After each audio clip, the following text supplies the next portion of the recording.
di Jepara, Jawa Tengah, tanggal dan bulan di tahun 1891. Hari itu, Kartini kecil tidak berhenti bersedih. Kedua orang tuanya, Raden Mas Adipati Argyo Soso Diningrat dan Mas Ajeng Ngasirah, menyampaikan sebuah berita yang membuatnya sangat terkejut. Sudah waktunya baginya untuk dipingit seperti gadis pribumi lainnya yang berhenti sekolah dan bersembunyi di balik tembok tinggi. Bu, Pak, Trinil ingin melanjutkan sekolah. Trinil ingin menjadi gadis pribumi yang cerdas, memiliki statistik tinggi. Trinil tak mau dipingit. Trinil ingin melanjutkan sekolah, Pak, Bu. Tidak, Trinil. Bapak tidak bisa menuruti permintaan. Ini adalah tradisional adat istiadat sejak dulu. Perempuan tidak perlu bersekolah tinggi-tinggi, nak. Sudah saatnya untukmu dipingit, mempelajari segala hal yang harus dikuasai oleh perempuan. Kemudian menikah dengan orang yang memikah. Pak, tidak bisakah sekali saja tradisional ini tidak dilaksanakan? Trinil, Bapak adalah bupati, pemimpin rakyat Jepara. Tidak seharusnya Bapak menghancurkan tradisi adat kita sendiri.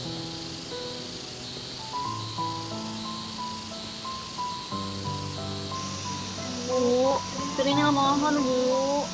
Sudahlah Trinil, laksanakan apa yang sudah menjadi tradisional. Kelak kau akan mengerti mengapa semua ini dilakukan. Kartini adalah anak perempuan tertua, maka ialah yang pertama kali merasakan bagaimana rasanya dipingit. Bagaimana rasanya dipingit ya? Entahlah Trinil, yang pasti kamu tidak akan bisa terlalu bebas berinteraksi dengan semua orang. Kau akan dikawal kemanapun kamu pergi. Aku tak mau dipingit, aku ingin bersekolah. Tenanglah Trinil, ini sudah menjadi adat dan kita tidak bisa menghancurkannya. Kami akan meminjamkan kau buku agar kau bisa tetap belajar. Aku berjanji akan menjadi guru bahasa Belandamu untuk menggantikan guru lamamu. Kartini sedang duduk di teras yang terletak di halaman depan rumahnya. Tiba-tiba dua gadis berwajah Eropa terlihat berjalan dari kejauhan. Kartini memencingkan matanya dan tertawa gembira melihat siapa yang datang mengunjunginya. Dua sahabatnya, Rosa Ambendanon dan Stella. Secara fisik, aku memang terlihat baik-baik saja, tapi tidak bisa dipungkiri bahwa batinku terasa perih. Kalian tahu kan, aku tidak bisa berdiam diri.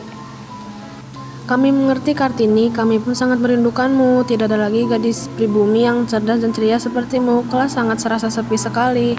Aku juga sangat merindukan kalian. Aku ingin kembali, tapi tradisi ini membuatku tidak bisa melakukan apa yang aku mau.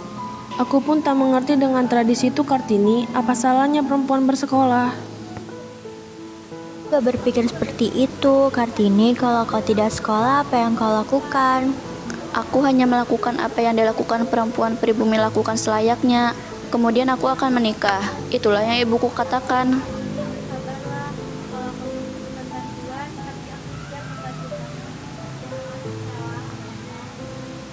Kartini, ini kami bawakan buku-buku untukmu. Beberapa di antaranya berbahasa Belanda. Kau bisa mempelajari dari buku-buku ini. Sungguh, aku tidak bisa mengatakan apapun lagi.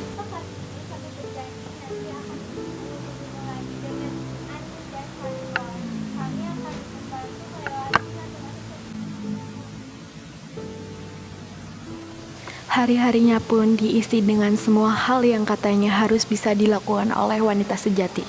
Ditambah dengan belajar bahasa Belanda melalui buku-buku yang dipinjamkan oleh sahabat-sahabatnya dan kakak-kakaknya Raden Mas Busono.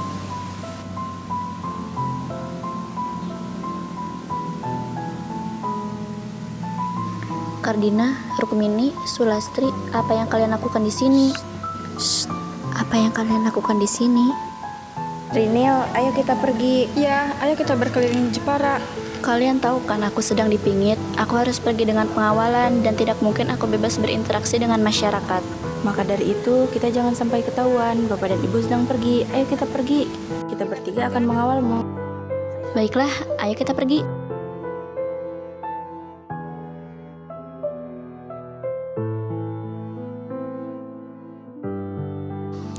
Kartini dan saudaranya berkeliling Jepara untuk mencari dan berinteraksi dengan pribumi lainnya. Ada apa Kartini? Ayo kita hampiri wanita yang ada di gubuk itu. Apa yang sedang mengganggu pikiranmu, Kartini? Ada Rosa, dengan siapa kesini? Di mana teman-temannya yang lain?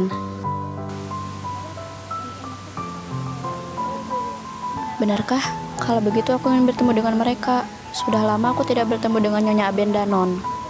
Sebentar Kartini, ada yang harus kubicarakan denganmu. Aku harus pergi Kartini. Apa maksudmu, Rosa? Aku akan melanjutkan sekolahku di Belanda. Aku sudah lulus dan ingin meraih pendidikan yang lebih tinggi.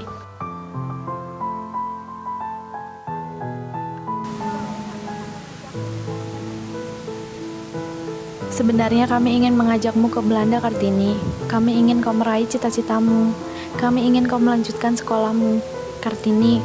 Tapi kami sadar bahwa kau tak akan diizinkan untuk pergi. Aku tidak tahu harus bagaimana berpisah dengan kalian, Rosa. Kita bisa membalas surat, Kartini. Pastikanlah kalau aku, Ani, dan Van Paul akan selalu membalas suratmu.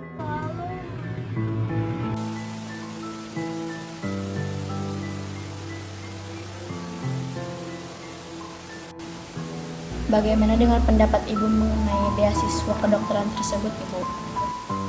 Trinil, untuk apa kau melanjutkan sekolahmu? Ibu tahu melanjutkan sekolah adalah keinginanmu, ditambah melalui beasiswa yang artinya ibu dan bapak tidak menanggung uang pembayaran. Tapi nak, kau adalah perempuan, kau sudah dewasa. Bukankah ibu tahu, Trinil memiliki cita-cita untuk membuat kaum perempuan bersekolah, untuk membuat kaum pribumi ini punya pendidikan. Jika terima menikah saja, maka mimpi Trinil tidak akan terwujud. Pernikahan itu hanya menghambat segalanya.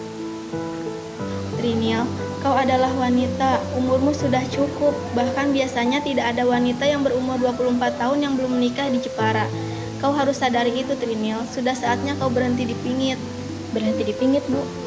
Tentu, apabila kau menikah, kau akan berhenti dipingit, anakku. Karena sesungguhnya dipingitan itu untuk melindungimu, untuk melindungi kaum perempuan, dan kau harus tahu, sudah ada seseorang yang ingin meminangmu. Siapa lelaki tersebut? Dia adalah Raden Mas Adipati Aryo Singgi Jojo Adiningrat, Bupati Rembang. Dia memang pernah menikah 3 kali, namun ibu yakin dia orang yang tepat untukmu. Trinil ingin menemui terlebih dahulu, Bu. Ada beberapa hal yang ingin Trinil pertimbangkan. Baik. Kartini dan kedua orang tuanya berdiri di ambang pintu menunggu kehadiran sosok yang sudah ditunggu-tunggu.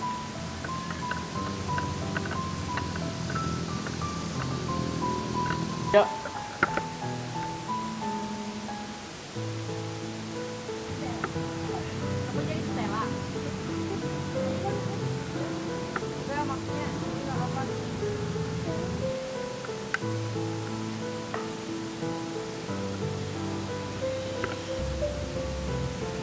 Jantung Kartini berdegup kencang, pikirannya kacau. Ia masih belum siap bagaimana bila lelaki itu akan menghambat mimpinya.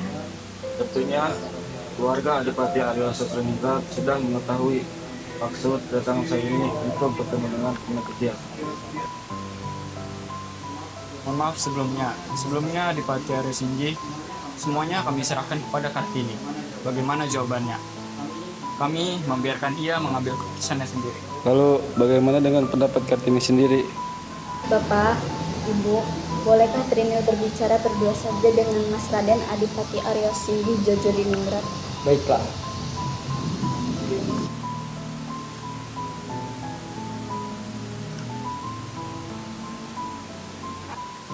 Ada beberapa hal yang ingin saya tanyakan, Raden. Tuh, apakah itu Kartini? Saya mempunyai cita-cita untuk membangun sekolah untuk kaum pribumi, khususnya perempuan. Setidaknya mereka tidak berada dalam keterbelakangan. Saya ingin wanita disamaratakan dengan laki-laki. Saya ingin wanita tidak lagi ditindas dan menjadi kaum yang lemah. Bagaimana dengan pendapat Raden sendiri? Sungguh, hal tersebut sangat mulia. Ada beberapa hal dan pertimbangan yang membuat saya belum melaksanakannya. Apabila Kartini ingin melakukannya, lakukan saja. Saya siap mendukung apapun itu.